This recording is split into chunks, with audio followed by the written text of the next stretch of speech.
tiempo por la oración y ahora el tiempo suyo, hermano Carlos. Ya, vale. Muchísimas gracias. Bueno, como ustedes ya sabrán, ¿cierto? Porque Gustavo me había dicho que les había mandado durante la semana la clase. Es un discurso del elder Jeffrey Holland que lo dio el domingo por la mañana, la sesión del domingo por la mañana, en esta conferencia. Y está bien interesante porque es como un discurso en retrospectiva. Yo,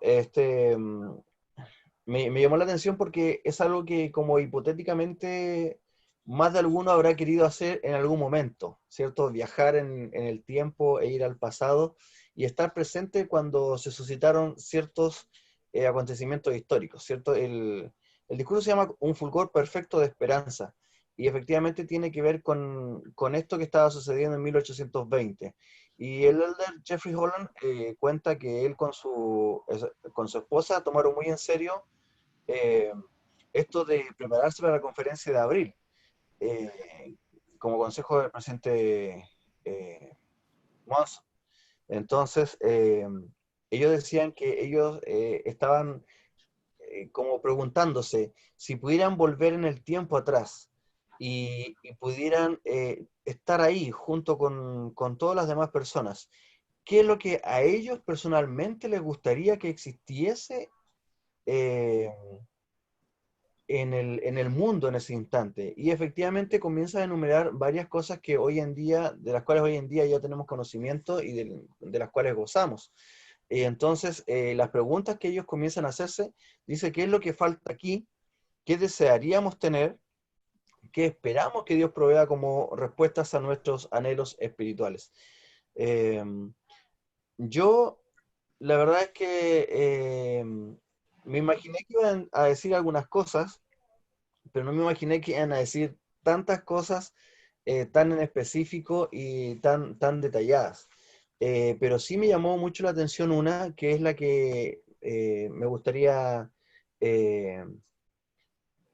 eh, hacerle más hincapié. Ya, porque habla obviamente del tema del el bautismo por los muertos, habla también sobre el tema del sacerdocio, de tener alguien que tuviera la autoridad y efectivamente que pudiera bautizarlos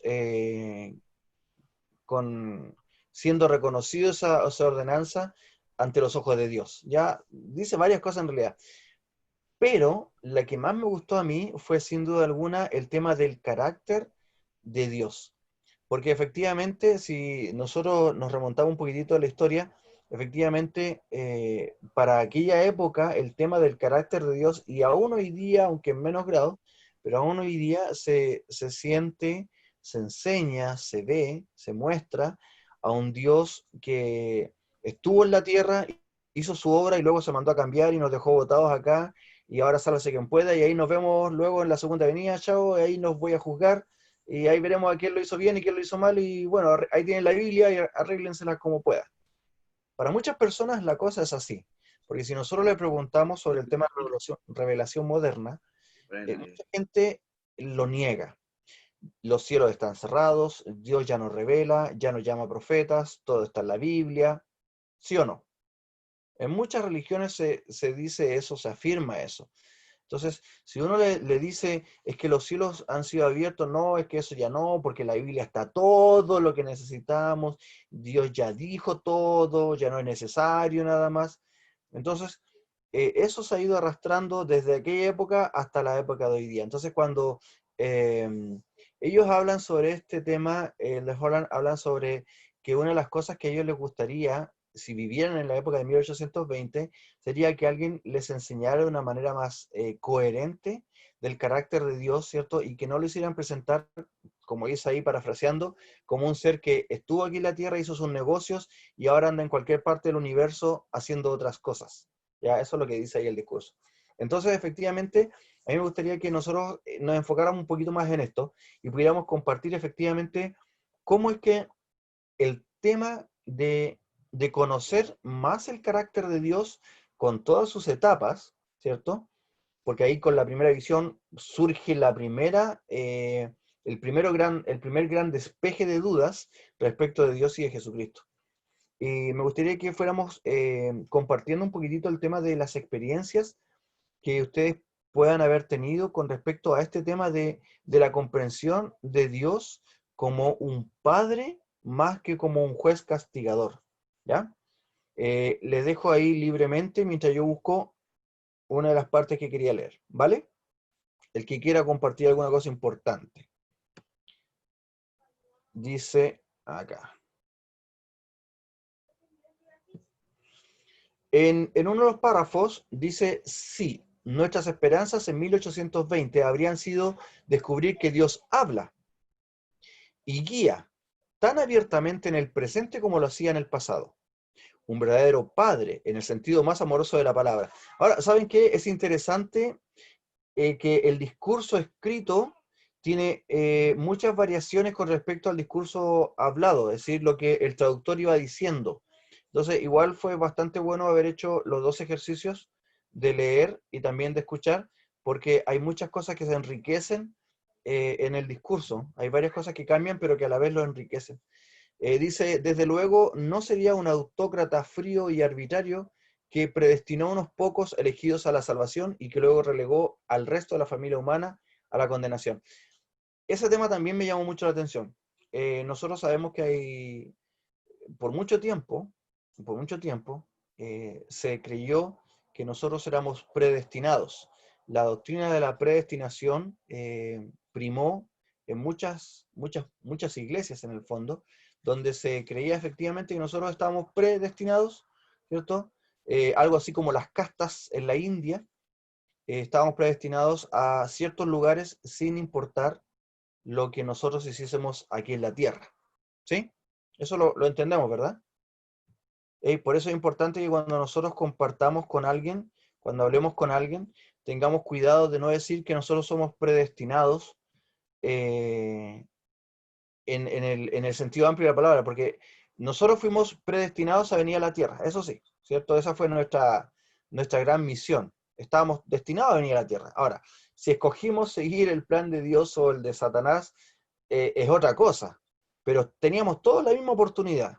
Todos teníamos la misma, teníamos que venir, ¿cierto? Ahora, las cosas cambiaron en el camino con esto de la ¿cierto? Rebelión, es cierto.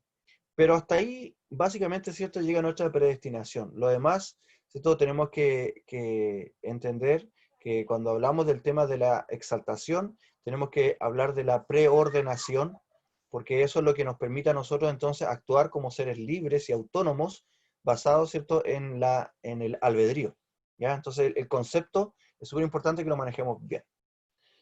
Ya.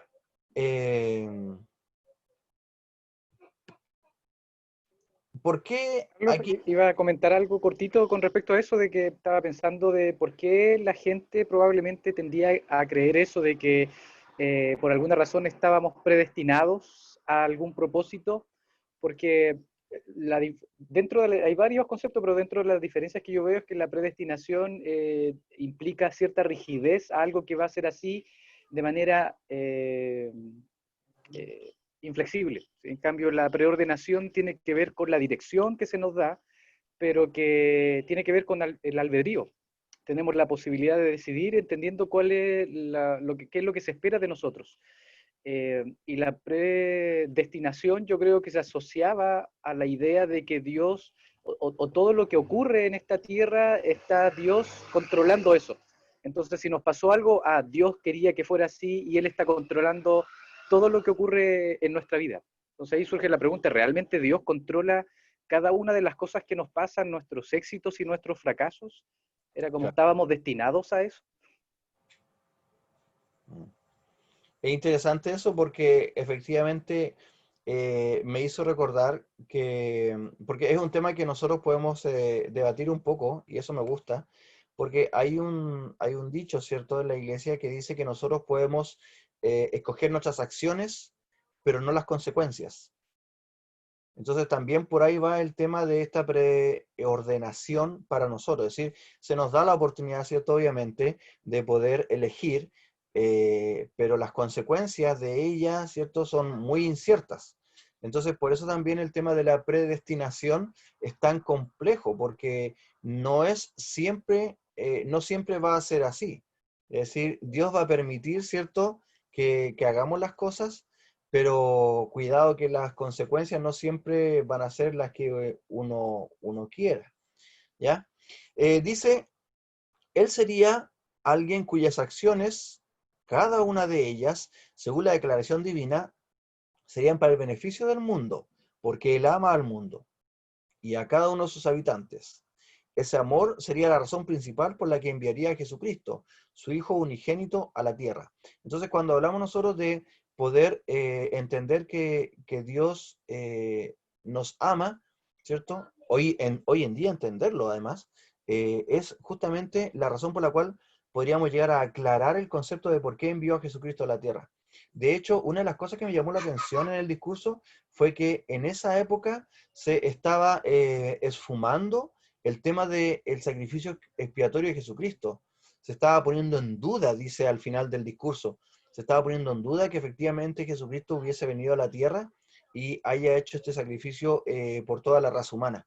Entonces, una de las cosas que a mí me gusta es pensar que efectivamente Dios, ¿cierto?, es un Padre amoroso que corrige cuando tiene que corregir, pero que por sobre todas las cosas nos ama, ¿cierto?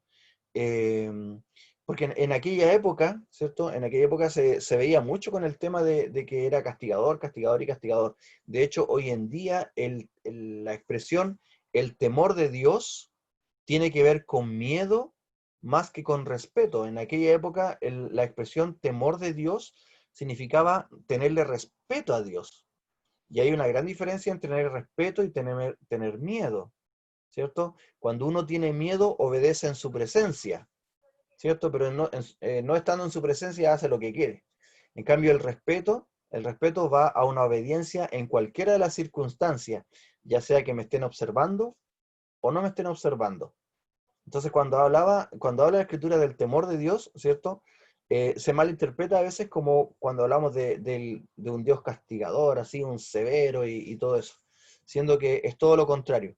Ahora, el tema de castigar es bien interesante porque nosotros debemos entender que una cosa es castigar y otra cosa es corregir, que es muy distinto, ¿cierto? Nosotros tenemos un dicho muy arraigado que dice, Dios castiga, pero no a palos. Y eso me encanta, ¿cierto? Porque muchas veces efectivamente nosotros aprendemos lecciones que sí o sí era menester aprenderlas. Y no es precisamente a palos, sino que como dice por ahí un ¿cómo se llama? Un muro, por allá por el Lientur, no me acuerdo dónde, que cuando doblo yo cuando voy para el centro, dice, la vida misma se encarga. Y en este caso, ¿cierto? Dios se encarga de una u otra manera de hacernos entender ciertas cositas que son importantes para nuestra vida. ¿Ya? Ahora quisiera escuchar de ustedes eh, cómo este concepto de llegar a entender que Dios es un Padre amoroso y no un ser 100% castigador, ¿cierto? No es un tirano. ¿Cómo ese concepto de amor les ha ayudado a ustedes en las dificultades o pruebas o vaivenes de la vida? Eso me gustaría que alguien pudiera compartir alguna experiencia respecto de eso, ¿ya? Así que ahí pueden liberar su micrófono y compartir algo especial. Hermano, ¿Sí, David? sabes que estaba recordando una experiencia bien especial que tuve hace muchos años y se ha repetido durante mi vida, pero esta es especial porque ocurrió cuando yo servía en mi segundo sector en la misión, en una rama llamada Freirina. Era una rama pequeñita y en esa rama los misioneros éramos los consejeros del presidente de misión. Por tanto, me tocó más de una vez entrevistar a hermanas y hermanos, incluso niños pequeños. Y recuerdo una oportunidad de una chiquilla que se estaba preparando para irse a la universidad. Ella de Freirina, un pueblo pequeño, se iba a ir, bueno, tenía varias opciones, y una de esas era Iquique. La que fuera, dada que era un pueblo pequeño, tenía que irse fuera del lugar, a varias horas de distancia en bus. Entonces, lo que más a ella la afligía, creo que es lo normal pensar, dejar a sus padres, que eran de avanzada edad, y ella lo estaba mirando así como, lo decía, tal como usted lo mencionó, una idea de un Dios castigador, por el estrés que ella estaba pasando, por la soledad en que iban a quedar sus padres, se afligía por eso. Y me acuerdo que fui inspirado a decirle en la entrevista que que no era así, que en realidad era una oportunidad para progresar, que sus padres también iban a progresar a través de ellos, etc. Y después, a los pocos días después, cuando ella decidió ya qué universidad se iba, me acuerdo que nos pidió una bendición de protección, una bendición especial del sacerdocio, y se la dio el presidente del coro en ese lugar. Y yo me acuerdo, estuve ahí, y fue muy hermoso que el hermano dijera en la bendición palabras muy similares a las que yo usé en la entrevista. De hecho, le dijo literalmente, no, todavía lo recuerdo, es que para mí fue muy impactante, le dijo algo así como, Dios no es un Dios, no, tu Padre Celestial es un Dios de amor, y prevé experiencia en tu vida para que progreses y crezcas, y no es un Dios castigador, ni que a ver cómo fue, ni que se siente gozo al ver sufrir a sus hijos. Y fue muy similar a lo que yo le dije. Yo me maravillé, después hablé con el hermano, la hermana también después me dijo, Elder, sentí lo mismo, etcétera. Y al final se fue, ahora es una mujer activa, tiene hijos, ha progresado mucho. Pero para mí fue impactante que lo que el Espíritu Santo me inspiró a decirle en un lugar, unos días antes, fue muy similar a lo que el Espíritu le inspiró a este hermano para usar el sacerdocio y bendecirla. Entonces, ahí aprendí que el Padre, a través del Espíritu, le dice a todos, cuando quiere decir lo mismo, le dice lo mismo. Y se instauró en mí ese concepto de que Dios es amor. Y lo que nos pasa en la vida tiene más que ver con las consecuencias que nosotros traemos sobre nosotros, o la disciplina que necesitamos para aprender, como usted recién lo decía, hermano. A veces necesitamos aprender una que otra lección, y si lo sobrellevamos bien, será para nuestro provecho. Para mí esa fue una experiencia muy especial. Sí, excelente. Qué bueno, hermano, gracias, le agradezco mucho. Hola, Carlos. Hola, Carlos, ¿cómo estamos? Bien, gusto de verte. Igualmente, hola a todos los hermanos. Bueno, me gustaría a compartir un poquito acerca de lo que estaban hablando. Mire, en las escrituras, la palabra castigo antiguamente figuraba en forma muy abundante, pero en realidad, en el último tiempo se ha eliminado un poco esa palabra castigo. Se la ha cambiado por la palabra disciplina. Básicamente, el plan de salvación contempla siempre una disciplina para los hijos de Dios, pero no como una venganza. Esa es la palabra. A veces nosotros asimilamos la palabra castigo como venganza, y ese no es el sentido que el Señor siempre le dio. Por eso es que en los últimos años se utiliza más la palabra disciplina. De hecho, si ustedes se fijan en la guía de estudio de la Escritura, aparece la palabra castigo como con un sinónimo como de corrección o disciplina. No en el sentido que lo ve la mayoría de la gente como una venganza. En el Antiguo Testamento aparece muy frecuentemente que Dios es un Dios de venganza, ¿no es cierto? Pero es una forma de hacer que el pueblo, que es duro de cabeza, pudiera entender un poco el concepto, pudiera entender que en realidad todo tiene sus consecuencias. Ahora, en esta vida, no siempre cuando hacemos lo correcto tenemos una bendición inmediata, y no siempre cuando cometemos algo incorrecto tenemos un castigo inmediato. No, no es así, porque si no significaría que si fuera así, estaríamos perdiendo nuestra fe, porque ya no necesitaríamos cumplir simplemente por fe, sino que por recompensa o por miedo al castigo. Y eso no es lo que el Señor quiere. En realidad, el objetivo de la palabra castigo, o el sinónimo que nosotros debemos entender que aparece en la Escritura, es para nosotros disciplina, como mencionó por ahí David.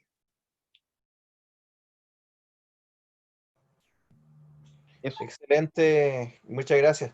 El vecino está cambiando el balón de gas arriba y se escucha todo el ruido horrible, así que después tuve que silenciar aprovechando que Farouk estaba hablando. Ahí parece que ya paró. Fíjense que efectivamente ese tema, ¿cierto? A mí me llama la atención que claro, a veces creemos que la salvamos, por así decirlo, cuando nos portamos mal y el castigo no viene de inmediato.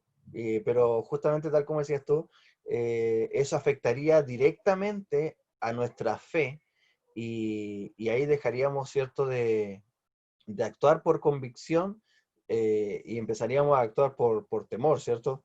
O Y por por amor a la interés. recompensa, ¿verdad? Y ahí Por estaríamos interés. peor todavía. Claro.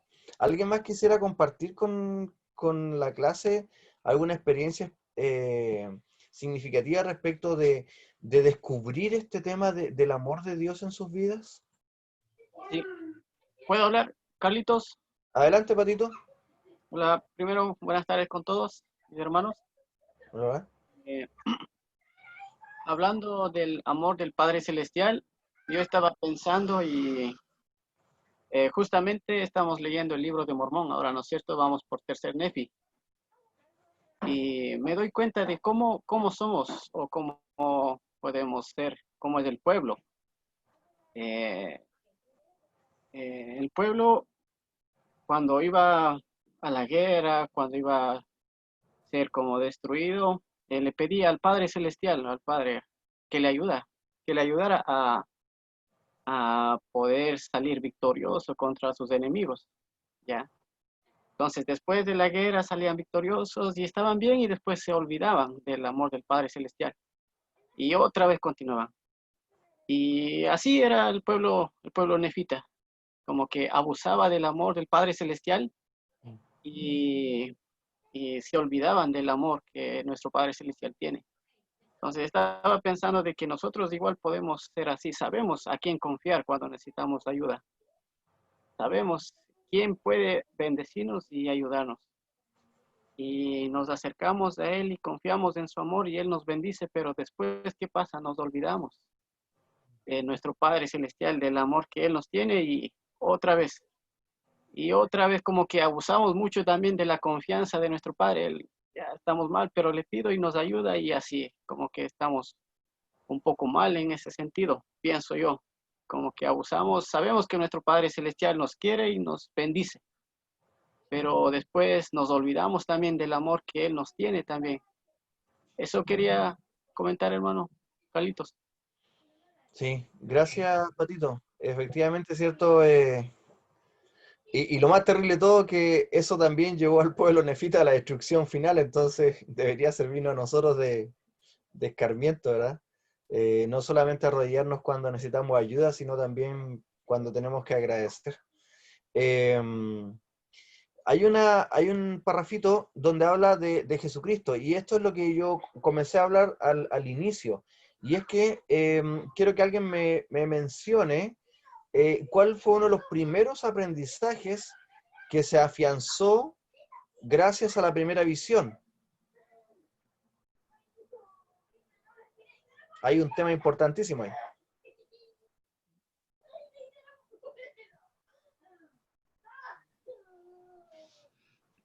¿Quién me comenta? Gracias a la primera visión se reafirma, se afianza un importante conocimiento. La realidad de la Trinidad, en el sentido de que el Padre y el Hijo tienen un cuerpo y son separados. Exactamente, ¿cierto? Porque hasta el momento, cuando se hablaba de Dios y de Jesucristo, aún se enseñaban que era uno solo, porque lo que pasa siempre, se malinterpretaba la Escritura, porque decía que es un solo Dios. Entonces, la gente creía, ¿cierto? Aún tenía esa mala creencia. De hecho, hay algunas denominaciones que todavía lo siguen insistiendo, en que es un solo Dios, ¿cierto? Que a veces se presenta como el Padre y que a veces se presenta como Jesucristo. Entonces, con la primera visión, efectivamente, ya no queda lugar a dudas que son dos seres totalmente separados, individuales, ¿cierto? Cada uno con sus características. Entonces, ese conocimiento es súper importante que llegó nuevamente a la Tierra. Y con eso se aclara. De hecho, en las escrituras, como uno de los ¿cuánto se llama? Los ejemplos que podrían ayudar un poco más es el del bautismo de Jesucristo, ¿cierto? Cuando Él está en la tierra, cuando se escucha la voz del Padre arriba, mientras está descendiendo el Espíritu Santo. Entonces, eh, eso sería como la única más grande prueba que existe en la Biblia. Pero aún por ella, ¿cierto? Se pasó mucho por encima de ella y se insistía entonces Dios y Jesucristo eran una sola persona porque no se entendía el concepto de ser uno, ¿cierto? Referente a que eran uno en propósito y no uno en un solo cuerpo. A mí por eso una de las cosas que me gusta de la primera edición precisamente es eso, donde separa efectivamente y aclara la Trinidad propiamente tal. ¿Ya? Me gusta eso. Gracias, David. Eh, eh, Vamos a seguir avanzando. Lo que pasa es que yo esperaba que comentáramos más de este tema del amor de Dios porque me gusta bastante, pero eh, no resultó. En mi mente se veía súper bonito, pero no resultó mucho. Ya. Respecto Nuestro cerebro está en cuarentena un poquito. Están ¿Cómo? empezando a activarse. Sí, parece. No, yo voy a decir algo. Sí, hoy pues. No, yo quisiera decirles que yo cuando era joven, era cabrito, antes de casarme, antes de todo, yo siempre pensaba y soñaba cómo iba a ser mi vida, cómo iba a ayudar yo para poder alimentar a mis hijos, qué iba a hacer de mí, si iba a poder ser un buen papá o no, pensaba yo eso. Y cómo iba a ser mi hijo o mi hija. Yo siempre toda la vida quise tener una hija. Y pensaba y sabía que iba a tener una hija. O no, no sabía, pero me imaginaba una hija más que un hijo.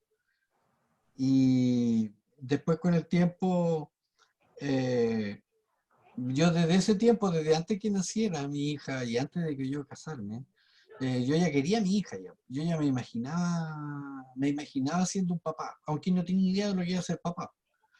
Después con el tiempo llegó el momento y, y ahí supe lo que es un papá, el amor de ellos y bueno, el conocimiento que tiene con el tiempo, que hay que educarlo, que hay que, como se hablaba el castigador no es educar al hijo, rectificarlo. A veces cometí varios errores, castigué sin piedad al Borja, pongámosle, lo dejé a veces fuera la puerta, no encerrado, sino que le cerré la puerta y lo eché para afuera un día cuando me enojé. Otra vez lo dejé, estábamos allá en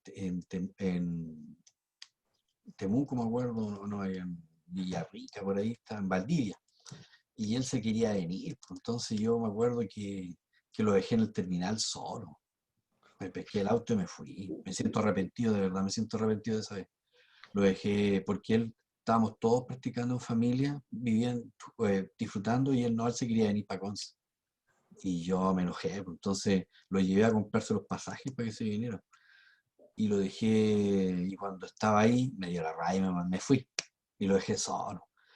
Y mi hijo, los otros, como yo era el papá, yo era el que mandaba, no me decían nada, pero ellos estaban preocupados porque se atraban con el hijo y que haya quedado solo. Yo fui muy, muy castigador esa vez, me siento arrepentido de haber hecho eso. Hasta el día de hoy me siento arrepentido. Pero yo pensaba de lo que siempre me habían enseñado que había que rectificarlo. Pero hay maneras de rectificar y no hay que ser tan duro. Después me di cuenta y de verdad me siento arrepentido por haber hecho eso. Eh, a los hijos hay que castigarlos, pero con amor. Hay que hacerles enseñar las cosas de una manera que a medida que uno va pasando el tiempo, uno se va dando cuenta de esto. A veces hay que quedarse callado, no hay que contestarle. Estoy yo hablando en cuanto a la familia, en cuanto a los hijos. Hay que quedarse callado, hay que dejar que las cosas vayan pasando, que ellos se den cuenta solo de lo que está pasando. Y eso eh, yo me doy cuenta, porque yo he tenido mi experiencia espiritual, hoy día lo conversaba con mi familia.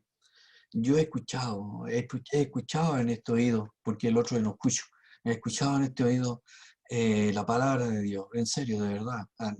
No su voz que diga, oye, Roberto, no, pero sí su suspiro o su suspiro, su palabra así suave que me dice, no, Roberto, estás bien. Yo lo he escuchado de verdad, he dado mi testimonio de eso, y no una vez. He tenido experiencias espirituales que me ha tenido esa cercanía con mi Padre Celestial, más que con Jesucristo. porque yo sé que somos dos personas distintas. Yo sé que es mi Padre Celestial y no es Jesucristo. Y, y al saber y al tener ese amor, eso a mí siento esa cercanía, lo que tú quieres decir, Carlito, de que yo sé que mi Padre Celestial siente y debe sentir lo mismo que yo siento por mi hijo. O sea, que de repente yo estoy mal, pero y él me deja hasta que yo tengo que aprender. Tengo que aprender, tengo que aprender. Y uno a la larga va aprendiendo. Eh, y eso yo lo he vivido, pero lamentablemente me gustaría haberlo aprendido cuando yo tenía 19, 20 años. Ahora que tengo 56 años, estoy conociéndolo más y en cierta forma uno se va pareciendo al carácter de nuestro Padre Celestial. Bueno, no estoy diciendo que sea igual que Él, pero yo creo que Él debe pensar, yo creo que el amor de Él debe ser sumamente infinito, eh, porque uno tiende a eso, tiende a amar más que a- a odiar más, o uno tiende más a eso. Yo en estos momentos como persona, yo no soy el mismo de antes. Yo antes me enojaba más, peleaba más, era más egoísta. Ahora que soy más viejo ya no soy tan egoísta, ya no tengo las cosas que quería, ya no quiero tener las cosas que quería antes. Yo estoy pensando a mí más en más en mis hijos, más en lo que va a venir después de la muerte, en estar preparado para enfrentarme a mi Padre Celestial. Y yo creo que en ese tipo de cosas el mundo va para allá. La hermanita Romalí ayer, sí, ella puso un video en el WhatsApp de que ya falta poco y los templos se van a abrir. Y de verdad me impactó y lo que decía el video, de que, de que tenemos que prepararnos porque nuestro Padre Celestial nos está esperando. Es el lugar donde Él nos podemos comunicar más cerca de Él. Y yo de verdad siento una mayor cercanía con Él ahora que soy más viejo de lo que era antes. No sé qué más decir. Mm. Las cosas van cambiando, ¿verdad? De hecho, bueno, a mí me pasa, por ejemplo, a veces que cuando le llamo la atención a mis hijas, como que inmediatamente pienso, ¿y yo? Entonces eso me hace que me controle en ciertas cosas, en la corrección, porque pienso eh, hasta qué punto puedo yo corregir, eh, hasta qué punto puedo yo exigir si yo no estoy haciendo lo mismo. Entonces, también eso me ha ayudado mucho a entender un poco el concepto de amor que uno tiene que tener como padre también, ¿cierto? Ahora, el tema con Dios es distinto porque Él venció todas las cosas y está donde está por una razón, ¿cierto? Y nosotros estamos en ese camino. Pero igualmente uno tiene muchas veces que antes de ser tan estricto o severo en un tema, siempre tiene que también pensar cómo está. Yo hace mucho tiempo aprendí a no juzgar en la iglesia, porque tal como dijo una vez, ¿cómo fue? No me acuerdo si fue el presidente Thompson, o sea, Monson, que dijo que no me juzgues porque peco de una manera distinta a la tuya, o fue Uchtdorf, ¿ya? No me acuerdo cuál de los dos fue que lo dijo, o quizás ninguno de los dos lo dijo, sino que lo dijo otro, pero esa frase, esa oración, mejor dicho, para mí ha sido muy decidora en la vida, porque desde antes yo ya venía con el tema de que yo no tengo la autoridad de juzgar a nadie, y con eso fue, pero, ¿cómo podemos decir? El sello, ¿cierto? Que ratificó efectivamente que nosotros tenemos que tener mucho cuidado cuando juzgamos a alguien. Y respecto de los sueños, yo quería justamente retomar lo que estaba en el discurso para ir terminando, porque van a ser las 4 y no quiero quitarles tiempo con la otra reunión. Pero dice que en uno de los párrafos aparece una parte donde dice, ya hacia el final del discurso, dice, además de tener estos deseos globales, los globales, los que tenía él, de conocer, que alguien les enseñara sobre la divinidad de Dios, del sacerdocio, del sacrificio de Jesucristo, incluso hablaba de los templos en el discurso. Entonces, además de tener estos deseos, decía, muchos de los que hoy se hallan entre la audiencia tienen esperanzas muy personales. Y ahí nombra algunas esperanzas de la gente de los que estábamos conectados a la conferencia. Por ejemplo, de que el matrimonio mejore, otro de que se quieren casar, de superar una adicción, de tener un hijo, de que un hijo descarriado que tengan por ahí pueda regresar al redil, qué sé yo, la esperanza de que cese el dolor físico y emocional de una infinidad de clases. Dice después, puesto que la restauración reafirmó la verdad fundamental de que Dios sí obra en este mundo, podemos tener esperanza, debemos tener esperanza, aún al afrontar las dificultades más insuperables.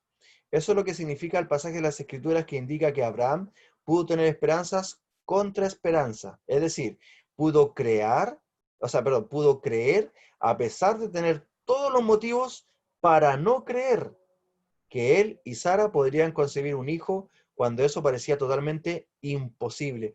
Y esa parte me encanta, porque fíjense que es súper, está tan bien redactado, ¿cierto? Dice, es decir, pudo creer a pesar de tener todos los motivos para no creer. Y eso muchas veces también a nosotros nos pasa, nos ha pasado o nos pasará. Vamos a tener que enfrentarnos, y de hecho estoy seguro que muchos de los que estamos acá nos hemos enfrentado a tener que creer, a pesar de que todo a nuestro alrededor nos decía que no creyéramos, porque eso era imposible. ¿Sí? No sé si entienden lo que yo quiero expresar y lo que efectivamente Leder Holland dice en su discurso, ¿cierto? A veces todo está en contra nuestra. Todo nos dice, no hombre, eso no va a suceder, eso no va a ser así.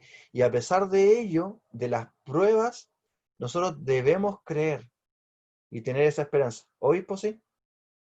Mire, yo quizás hay algo que a mí me sorprendió mucho. Es algo que nos sucedió aquí en el barrio hace poco. Lo digo porque estamos entre hombres y estamos nosotros, ¿no? A mí me sorprendió mucho lo que le pasó a la hermana Marilu. De verdad. Porque cuando la hermana Marilu llegó al hospital con su obesidad mórbida y ya que le dijeron que iba a tener una que iba a tener que usar oxígeno para el resto de su vida y más encima después le dio el virus. De verdad, yo pensé, aquí la hermana se nos fue, se nos va. Lo que tú dices, Carlos, no tenía ni por, ni por dónde recuperarse, volver a la casa, de verdad. Yo de verdad digo que lo que le pasó a la hermana Marilu es un milagro, porque personas que con un tipo de enfermedad menos mueren y la hermana, yo de verdad lo había conversado, estábamos preparándonos para que la hermana hubiésemos tenido un funeral o algo en el barrio, de verdad. Entonces, ahí uno se da cuenta de que los milagros existen, hermano, y uno no puede, aunque la tenga, seguro que esto va a suceder. No, pueden haber cualquier sorpresa. Uno no puede estar seguro de nada, de nada, nada, nada. Mm. Sí, correcto. Afortunadamente, tal como dice usted, obispo, afortunadamente Mariluz le dobló la mano a las probabilidades. Cuando todo estaba en contra de ella, efectivamente se dio vuelta a eso, y eso es súper importante. Yo les comentaba a mis hijas, porque este fin de semana están acá conmigo. El viernes en la noche, cuando estábamos orando, me decían ella que no me olvidara de pedir por Mariluz también para que se mejorara. Y yo les dije que por el WhatsApp del grupo del barrio ya se nos había informado que Mariluz estaba de regreso en la casa.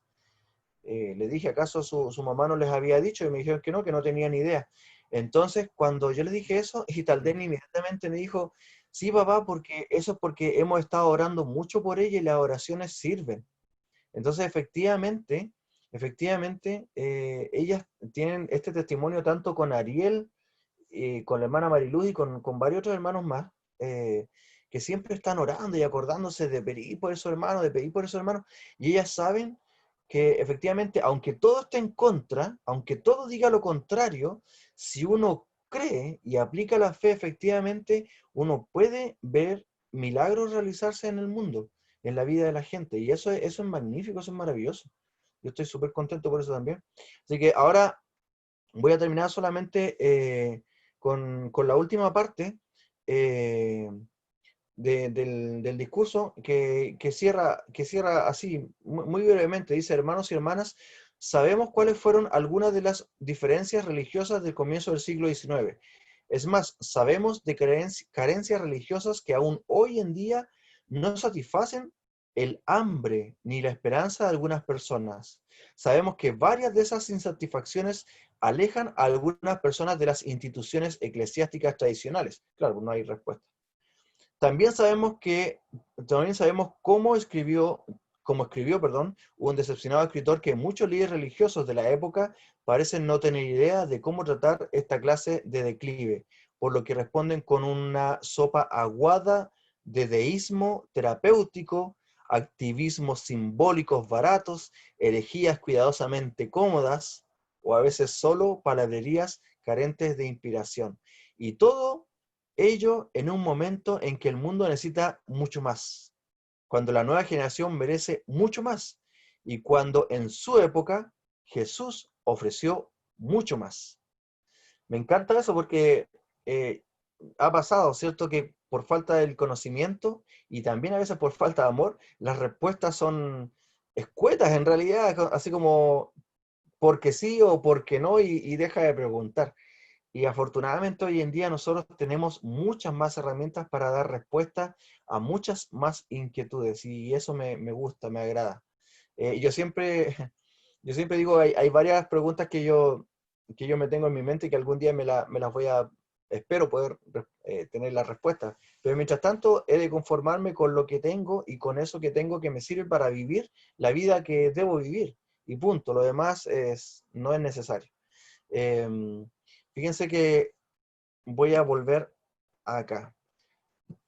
El título del mensaje de Elder Holland era Un fulgor perfecto de esperanza, y eso justamente tiene que ver con esta esperanza que se dio desde 1820 a la época, con todo lo que pasó, con los cambios desde la primera visión a la época, con todo lo que se aprendió, con todo lo que se supo.